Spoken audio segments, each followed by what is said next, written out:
High বন্ধুরা, খুব গরম পড়েছে, তাই আজ থেকে আমি 7 দিন পেট ও মন ঠান্ডা করার জন্যে 7টা কুল আমি রেসিপি করে দেখাবো। আজকের রেসিপি টক দই। আমি এখানে 1 লিটার দুধ নিয়ে নিয়েছি আর দুধটাকে খুব ঘন করে জাল দিয়ে দেবো। দুধটা খুব ভালো করে ঘন করে জাল দিয়ে দিয়েছি। দুধটা ঠান্ডা হোক। দোকান থেকে আমি প্যাকেট দই এনেছিলাম, সেটা জল ঝরিয়ে ভালো করে দইটাকে ফেটিয়ে নিতে হবে। দইটা ফেটানো হয়ে গেছে, এদিকে দুধটাও ঠান্ডা হয়ে গেছে। দুধটা কিন্তু খুব বেশি ঠান্ডা করা যাবে না। এইবার আমি দইটাকে ভালো করে এর সাথে মিশিয়ে দিলাম। আমি এখানে কটা মাটির পাত্র নিয়ে নিয়েছি, পাত্রের মধ্যে একে একে দইগুলো সাজিয়ে দেবো। সাজানো হয়ে গেছে, এরপরে আমি গরম চাটুর মধ্যে বসিয়ে দেবো।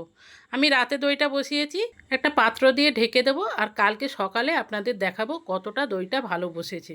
দেখুন দইটা আপনাদের খুলে দেখাচ্ছি কতটা ভালো বসেছে।